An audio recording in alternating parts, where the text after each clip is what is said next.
Nagluto nga pala ako ulang pangapunan. Ito na nga lang pala muna din ito kasi gutom na rin kami. Tsaka anong oras na din. Pinakulang ko pala muna yan dyan kasi sobrang frozen niya. At dyan pinaligtad ko na nga yun pala guys. Habang pinapalamot ko nga yung tapa, nagsaling na nga rin ako dyan. Ada po nga sana naglutuin namin ngayon kaso anong oras na din. Sarado na din kasi yung palengke kaya sabi ko sa jowa ko kung ano makita nyo yun na lang bilhin nyo. At dyan nga sinubukan ko na paghiwa-hiwalayin kaso sobrang tigas pa rin niya. Grabe kasi yung pagka-frozen. At dyan nga malambot na siya kaya ginamitan ko na ng konti. Bali hindi ko nga pala ito lalagyan ng mantika, lulutuin ko nga pala ito sa sarili ng langis. At dyan nga pagkatapos ko maluto, sinunod ko na agad yung nuggets.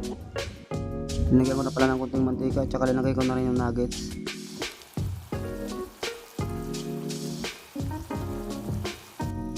Konting mekas-mekas na lang guys, luto na yan. At dyan nga hinango ko na para makakain na kami, anong oras na din kasi. Hanggang dito na lang muna guys. Hanggang sa muli. Pa-follow po ng page.